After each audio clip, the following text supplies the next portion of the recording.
तो hello everyone, कैसे हैं आप सब लोग। मेरा नाम है Khushi Chaudhary and I am back with my new video.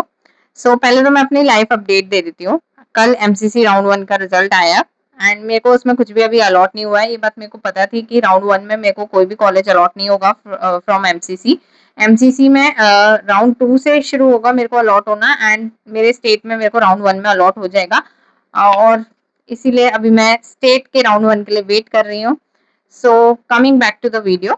So मतलब आज जो मेरा टॉपिक है ना, वो हर कोई रिलेट कर पाएगा उस टॉपिक से, जो कि है शॉर्ट नोट्स कैसे बनाएं। क्योंकि ये भी एक ऐसा टॉपिक है जो मतलब मेरे को 11th 12th में मैं फिगर आउट कर ही नहीं पाई थी बिल्कुल भी कि शॉर्ट नोट्स बनाने कैसे हैं। लाइक मैं हमेशा कंफ्यूज रहती थी कि यार मैं शॉर्ट नोट्स बनाऊंगी तो मतलब मैं उसमें थ्योरी भी डालूंगी, मैं क्वेश्चंस कैसे डालूंगी, फिर उसमें अगर मैं क्वेश्चंस नहीं पढ़ूंगी तो फिर कैसे होगा। तो एक बहुत ही कंफ्यूजिंग सा टॉपिक है एंड ये सजेशन मेरे को मेरे कमेंट सेक्शन में, जैसा कि मैंने पिछली वीडियो में बोला था कि आप लोग मेरे कमेंट सेक्शन में कमेंट करना जो भी आपके लाइफ में प्रॉब्लम है रिगार्डिंग नीट, जैसे शॉर्ट नोट्स बनाना। तो ऐसे किसी ने कमेंट किया था कि उनको एक वीडियो चाहिए जिसपे मैं ये बताऊं कि जो है शॉर्ट नोट्स कैसे बनाने हैं एंड क्या क्या वेज हैं शॉर्ट नोट्स बनाने के लिए। So let's start the video. अगर मैं शॉर्ट नोट्स बनाने की बात करूँ ना, तो शॉर्ट नोट्स के लिए मेरे पास दो डिफरेंट मेथड्स हैं और मतलब काफी कंप्लीटली थोड़े डिफरेंट हैं। और मैंने जो मेथड यूज किया था पहले मैं वो बताती हूँ। तो मैंने अपनी 11th 12th में कोई शॉर्ट नोट्स नहीं बनाए थे, not even for a single chapter. क्योंकि मेरे को समझ में ही नहीं आया कभी कि मैं शॉर्ट नोट्स बनाऊं कैसे। मेरे को लगता था कि एवरीथिंग इज इम्पोर्टेंट, जो मैंने अपने लॉन्ग नोट्स में लिखा हुआ है उसमें हर कुछ इम्पोर्टेंट है, सब कुछ ही इम्पोर्टेंट है। तो इसलिए मैंने कभी भी शॉर्ट नोट्स बनाए नहीं थे 11th 12th में। फिर जब जो मेरा 2024 का जो नीट हुआ था उसके बाद जब मैंने ड्रॉप लिया था, तो मैंने कोई कोचिंग ऐसे ज्वाइन नहीं करी थी, सिर्फ टेस्ट सीरीज के लिए करी थी। तब मैंने सोचा कि मैं शॉर्ट नोट्स बना लेती हूँ, क्योंकि मैं पूरे टाइम पे घर पे रह के प्रिपरेशन कर रही थी। तो मुझे लगा मेरे पास अभी एनफ टाइम है कि मैं शॉर्ट नोट्स बना सकती हूँ। तब फिर मैंने शॉर्ट नोट्स बनाए थे। अब सबसे बड़ी बात, शॉर्ट नोट्स बनाए तो पहले तो मेरे को फिगर आउट करने में थोड़ा टाइम लग गया कि शॉर्ट नोट्स में बनाऊं कैसे। तो फिर मेरे दिमाग में एक बात आई कि लेट्स डू वन थिंग, क्योंकि अब हमने 11th 12th में अच्छे से पढ़ाई करी है एंड 628 मेरे मार्क्स भी आए थे नीट 2024 में। तो मैंने सोचा कि ओके, तो हम एक काम करते हैं, उसमें से थ्योरी हटा लेते हैं, सिर्फ थ्योरी थ्योरी लिख लेते हैं शॉर्ट नोट्स में एंड क्वेश्चंस रहने देते हैं लॉन्ग नोटबुक में। तो मैंने क्या किया कि मैंने जो थ्योरी थी उसके जो मेन पॉइंट्स थे, लाइक ऐसे नहीं कि इज़ आर दार हम सब कुछ एज इट इज लिख रही हूँ मैं अपने लॉन्ग नोट से, फिर तो कोई फायदा नहीं होगा। थोड़ा शॉर्ट करके, लेकिन जो थ्योरी थी एज इट इज सारी लिखी थी मैंने थ्योरी ऑलमोस्ट। जो बहुत ही ज्यादा अनइम्पोर्टेंट पॉइंट थे जो मेरे को फील हुआ कि मेरे को नहीं लिखने चाहिए, वो मैंने नहीं लिखे थे। तो और मतलब मैक्सिमम अगर मैं बताऊं तो वैसे भी मैंने फिजिक्स और केमिस्ट्री के ही बनाए थे, बायोलॉजी के मैंने शॉर्ट नोट्स नहीं बनाए थे। तो अगर मैं सब्जेक्ट वाइज स्टार्ट करूंगी, क्योंकि हर सब्जेक्ट का थोड़ा अपना अलग अलग टेक होता है। ये तो इन अ ब्रॉड पर्सपेक्टिव मैंने बता दिया कि मैंने थ्योरी एक्सट्रैक्ट करी थी एंड मैंने क्वेश्चंस उतने नहीं लिखे थे। क्वेश्चंस मैंने सिर्फ वही लिखे थे जो बहुत ही इंपॉर्टेंट थे। जैसे कुछ मॉडर्न फिजिक्स में कुछ क्वेश्चंस थे जो मेरे को लगा बहुत इंपॉर्टेंट थे। बट ये जो स्ट्रेटेजी अब मैं बता रही हूँ, ये मैं उनको उनके लिए बोलूंगी जो जिन्होंने ड्रॉप लिया है। मेनली एडवाइजेबल उनके लिए है। कुछ कुछ पॉइंट्स जो है वो 11th 12th वाले स्टूडेंट्स भी उठा सकते हैं। जो मैं सेकंड स्ट्रेटेजी बताऊंगी वो 11th 12th वाले स्टूडेंट्स के लिए भी है, मतलब वो कोई भी लगा सकता है, वो 11th 12th वाले भी लगा सकते हैं, ड्रॉपर वाले भी ले सकते हैं। तो अगर मैं बात करूं फिजिक्स की, सबसे पहले स्टार्ट करूंगी फिजिक्स, क्योंकि फिजिक्स के शॉर्ट नोट्स बनाना थोड़ा सा इजी है। क्योंकि फिजिक्स में आपको एक फॉर्मूला नोटबुक टाइप बनानी है, ठीक है। तो आप जब कोई चैप्टर उठा रहे हो तो उसमें फॉर्मूला है तो वो फॉर्मूला लिख लो। और इसके अलावा फॉर्मूले के साथ साथ कोई लॉ है तो वो लिख लो, है ना। फेराडेज लॉ वगैरह हो गए, वो सब लिख लो, है ना। लाइक उसमें भी आपको मेन जो जिस लैंग्वेज में आपको कई बार होता है ना, हमें इंग्लिश लैंग्वेज में वहाँ पे डेफिनेशन वगैरह सब लिखवाई जाती है, लेकिन हम उस चीज को नॉर्मल हिंदी लैंग्वेज में भी समझ सकते हैं, तो थोड़ा लेमन लैंग्वेज में भी लिख लेते हैं कभी कभी, वो थोड़ा और इंटरेस्टिंग हो जाता है। मेन तो फॉर्मूलाज ही हैं एंड इसके अलावा कोई भी थ्योरी पॉइंट जो आपके क्वेश्चन सॉल्विंग में, क्वेश्चन को अप्रोच करने में मदद कर रहा है, वो इंपॉर्टेंट है। ठीक है। अब इसमें कुछ बच्चे सोच सकते हैं जैसे एक्सेलरेशन और वेलोसिटी, ये अधिकतर चीजें पता है इनके बारे में। सिर्फ वही बातें लिखे हैं जो बहुत इंपॉर्टेंट है, जो बहुत ज्यादा यूज आती हैं कहीं भी क्वेश्चन को अप्रोच करने में, या बहुत मतलब रेयर बातें हैं, ऐसी वाली बातें लिखी हैं। मेन फॉर्मूला बुक की बनानी है। तो अगर फिर उसके बाद एक एक पन्ना हम खाली छोड़ देंगे, एक पेज हम पीछे खाली छोड़ देंगे, ताकि अगर हम कहीं पे भी कभी भी कुछ एक्स्ट्रा इंफॉर्मेशन किसी क्वेश्चन से एक्सट्रैक्ट कर रहे हैं तो वो हम वहां पे लिख सकते हैं। तो एक ही जगह पे आ जाएगा सब कुछ, सारा मटेरियल। तो मेरे ऐसे हर चैप्टर के मेरे नोट्स थे, शॉर्ट नोट्स, जो मैंने 2024 वाले नीट के बाद बनाए थे, एंड वो काफी अच्छे बने हुए थे। और फिर इसके बाद अगर मैं केमिस्ट्री की मैं बात करूँ, तो केमिस्ट्री में हमारे पास पीसी है, ओसी है एंड आईओसी है। सो सबसे इजी जो मैं बोलूंगी पीसी और ओसी के नोट्स बनाना है। आईओसी के थोड़े से डिफिकल्ट है, मेरे को भी डिफिकल्टी हुई थी, एंड मेरे जो शॉर्ट नोट्स में भी जिसकी लेंथ सबसे ज्यादा थी वो आईओसी के चैप्टर्स की थी, like coordination, compound, chemical bonding, और वो है भी इंपॉर्टेंट चैप्टर्स, उनमें पॉइंट्स भी ज्यादा हैं। बट मैंने फिर भी उनके अलग से मतलब शॉर्ट नोट्स बनाए थे, क्योंकि मुझे ऐसा लग रहा था कि जो मेरे 11th-12th के नोट्स हैं, जो लॉन्ग नोट्स हैं, मैंने वो कई बार, बहुत बार थोरोली रीड कर लिए थे। तो मुझे लग रहा था कि उसमें से बहुत जो अनइम्पोर्टेंट एग्जाम्पल्स हैं, जो ऑब्वियस एग्जाम्पल्स हैं, जो हम 11th-12th में बार बार क्वेश्चन अप्रोच कर करके सीख जाते हैं, बहुत सारे स्ट्रक्चर्स होते हैं, लाइक H2O का स्ट्रक्चर अब हमें ऐसे बनाने की और अपने शॉर्ट नोट्स में रखने की कोई जरूरत नहीं है, क्योंकि बहुत बार मैंने वो नोट्स रिवाइज कर लिए थे। इसीलिए जो ऑब्वियस चीजें थी वो मैंने हटा ली थी। हाँ, जो रेयर एग्जाम्पल्स थे, जैसे CRO5 का स्ट्रक्चर एंड जो रेयर एग्जाम्पल्स होते थे वो रखे थे सिर्फ। इसके अलावा आईओसी में मैंने थ्योरी रखी थी, जो भी इंपॉर्टेंट थ्योरी थी, जहाँ पे भी रूल्स आ रहे थे किसी स्ट्रक्चर को बनाने के लिए, या कोई भी चीज फिगर आउट करने के लिए, जो रूल्स आ रहे थे वो रखे थे, ड्रॉबैक्स वगैरह रखे थे, क्योंकि कई बार ड्रॉबैक्स पे क्वेश्चन आ जाता है कि which of the following is not the drawback of कोई भी थ्योरी। तो जैसे वीबीटी हो गया, वीएसईपीआर, ये इंपॉर्टेंट थ्योरीज थी, तो इनके बारे में मैंने सारी इन्फॉर्मेशन रखी हुई थी, थोड़ा शॉर्ट फॉर्म में रखी हुई थी, लाइक ऐसे हर एक सेंटेंस एज इट इज मैंने अपनी लॉन्ग नोटबुक से शॉर्ट नोट्स में नहीं डाला था। क्यों? क्योंकि हर एक इज़ेम आर दा की जरूरत नहीं है, आप उसको थोड़ा अपने तरीके से थोड़ा शॉर्ट में लिख लोगे, आपको समझ में आ जाएगा आपने क्या लिखा है। आफ्टर रीडिंग 2-3 टाइम्स, जब आपने लॉन्ग नोट्स पढ़ लिए हैं उसके बाद आप ये शॉर्ट नोट्स बनाओ तो रिकमेंडेबल है, क्योंकि 2-3 बार जब आप अपने लॉन्ग नोट्स पढ़ लेते हो तो वो लॉन्ग नोट्स पे कमांड आ जाती है, एंड शॉर्ट नोट्स पढ़ना इजी हो जाता है थोड़ा सा। और इतने में आपने क्वेश्चन प्रैक्टिस भी कर ली होती है, तो आपका माइंड थोड़ा सा उस अकॉर्डिंग भी चल रहा होता है कि क्या क्वेश्चंस पूछे जाते हैं, कैसे क्वेश्चंस पूछे जाते हैं, पीवाईक्यू वगैरह वगैरह में। तो ये आईओसी का रहा। आईओसी के बाद ओसी और पीसी, लाइक पीसी तो फिजिकल केमिस्ट्री जो है वो फिजिक्स जैसी है, तो उसमें मेन तो फॉर्मूला चार्ट ही आएंगे मेन। तो इसके अलावा कोई थ्योरी है, लाइक थर्मोडाइनमिक्स है, आगे का थोड़ा पार्ट थ्योरी है, और वहां से क्वेश्चंस आ जाते हैं नीट में, तो वो पार्ट इंपॉर्टेंट है। इक्विलिब्रियम में मेरे को आयनिक इक्विलिब्रियम में पर्सनली कोई ज्यादा थ्योरी लगी नहीं, जो क्वेश्चन के अप्रोच के लिए थ्योरी नेसेसरी है वो हमें क्वेश्चन करके पता चल जाती है ना, तो वो क्वेश्चन के अप्रोच के लिए जो नेसेसरी थ्योरी है सिर्फ वही इंक्लूड करी मैंने अपने शॉर्ट नोट्स में। एंड कोई भी ऐसे कोई क्वेश्चन इंक्लूड नहीं किया था मैंने बहुत ज्यादा, क्योंकि मेरे को नेसेसरी नहीं लगा। जो एक दो क्वेश्चन बफर वगैरह में थे, या जो मतलब और जो सॉल्ट एनालिसिस वगैरह में कुछ क्वेश्चंस थे, तो वो मैंने थोड़े बहुत इंक्लूड कर लिए थे। बाकी ज्यादा क्वेश्चंस मैंने इंक्लूड नहीं किए थे, एक प्रकार का एक ही टाइप का क्वेश्चन इंक्लूड किया था, ऐसा नहीं है 2-3-4-5 क्वेश्चन इंक्लूड कर लिए, नहीं।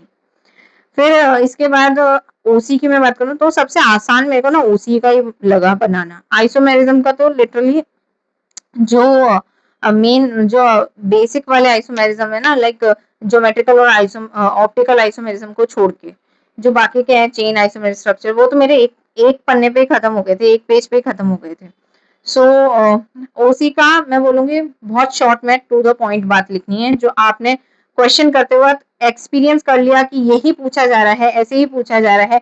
अगर मतलब चेन आइसोमेरिज्म है तो उसके लिए मेरे को यही बस इम्पोर्टेंट चीज है, और पोजिशनल है तो बस यही चीज इम्पोर्टेंट है। सेम ऐसे geometrical isomerism and optical isomerism में भी मतलब जो चीज बिल्कुल इम्पोर्टेंट है क्वेश्चन सॉल्व करने के लिए, मैंने बस वही लिखी थी उसमें। जो अप्रोच इंपॉर्टेंट है, अभी मैं आपको उसी का एग्जाम्पल देके भी बता दूंगी at the end of the video. So ये तो मेरा ओसी का था। एंड फिर बायोलॉजी। अब बायोलॉजी में मैंने ना कोई भी शॉर्ट नोट्स नहीं बनाए थे, क्योंकि मुझे पर्सनली ऐसा फील हो रहा था कि मैं जितनी बार एनसीईआरटी पढ़ूंगी ना उतना ही ज्यादा बेहतर होगा। मैं किसी शॉर्ट नोट्स के भरोसे नहीं थी। मैंने हर बार एनसीईआरटी पढ़ी है, चाहे मेरे को कितना भी टाइम लगा हो।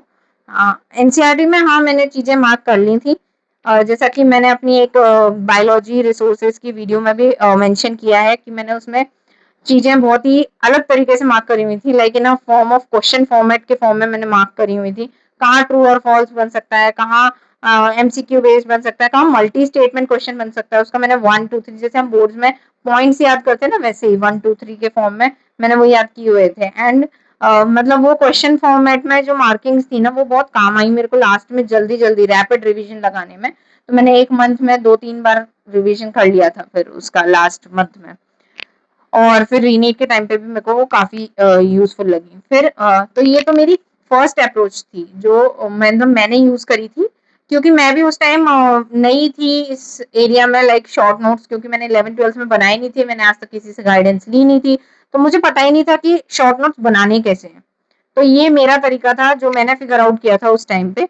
एक और तरीका है, सो मैं उस तरीके को भी एक बार बताना चाहूंगी, क्योंकि ये तरीका मेरे को बाद में पता चला था जब मैंने शॉर्ट नोट्स बना लिए थे, लाइक इन नी 2025 के बाद मेरे को ये तरीका पता चला था। एंड इट इज लाइक कि जो लॉन्ग फॉर्म है ना, और ये वाला जो अब तरीका मैं बता रही हूँ सेकेंड वाला, वो कोई भी अप्लाई कर सकता है।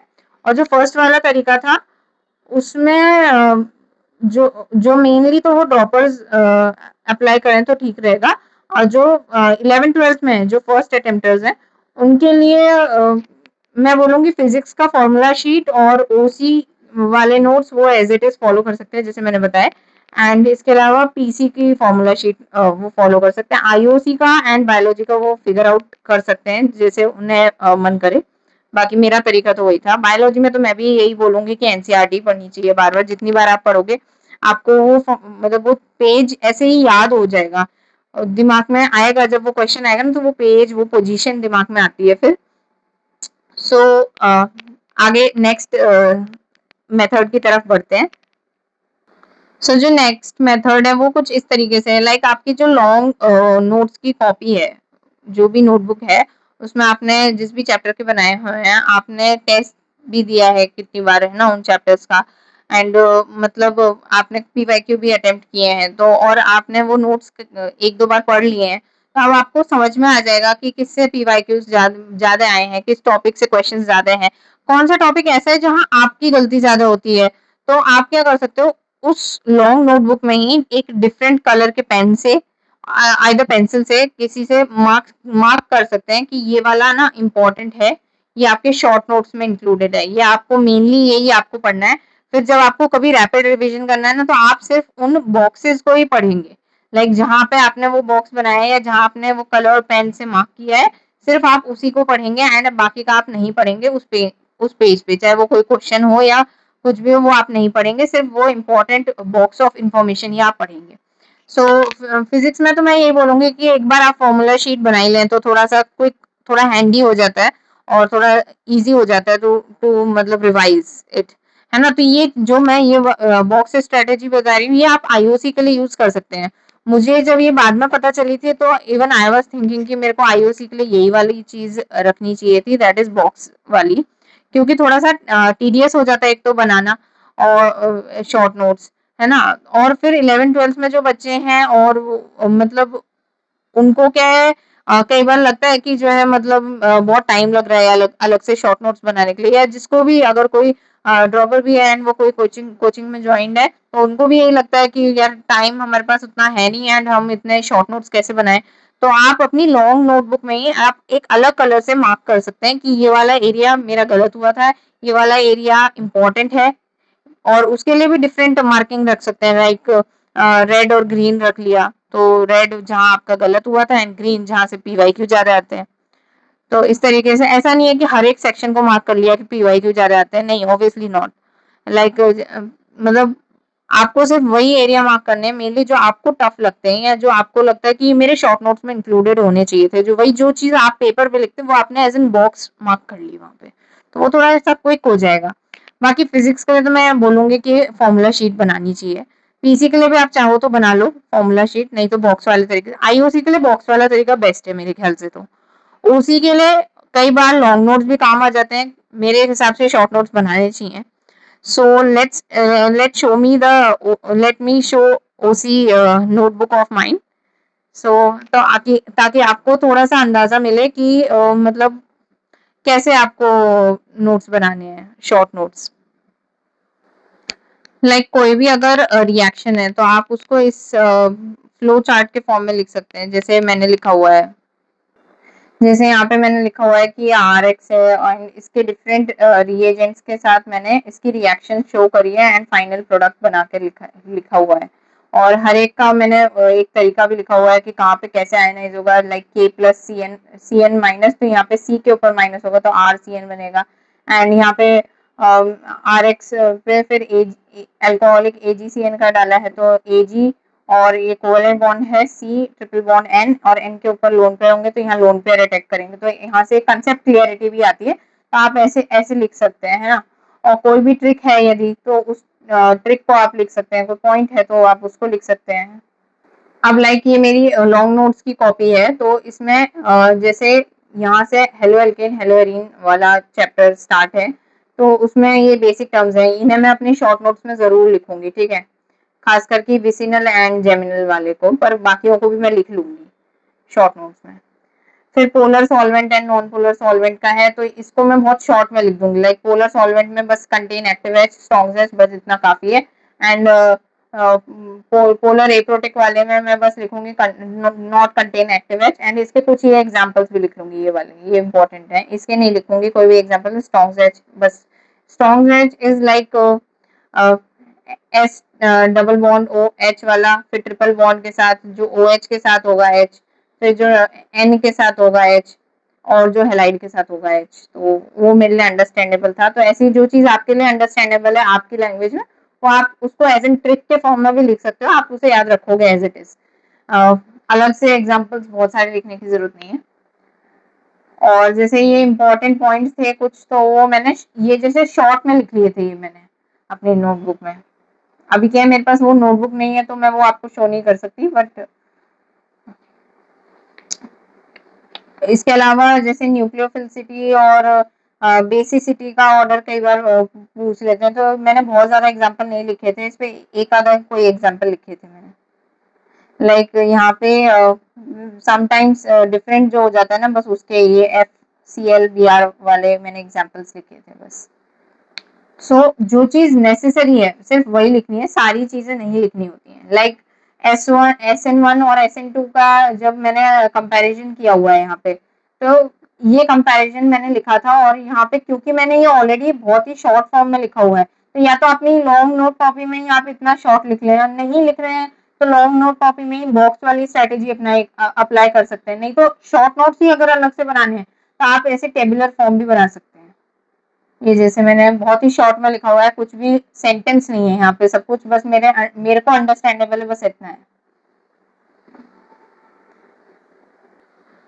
यही थी मेरी शॉर्ट नोट्स की स्ट्रेटेजी। दो मेथड्स थे, मैंने आपको दोनों बता दिए, जो मेरे को बाद में पता चला मैंने आपको वो भी बताया, एंड जो मैंने अप्लाई किया था मैंने आपको वो भी बताया। And now it's your all depends on you कि आपको कौन सा मेथड ज्यादा अच्छा लग रहा है। कई बार जो मेथड 1 है उसमें हमें लगता है बहुत ज्यादा टाइम जा रहा है, तो कई बच्चे बीच में ही छोड़ देते हैं, उस मेथड को नहीं अप्लाई करते लास्ट तक। तो it's all depends on you कि आपको कौन सा बेस्ट लग रहा है एंड आपको कौन सा सूट कर रहा है।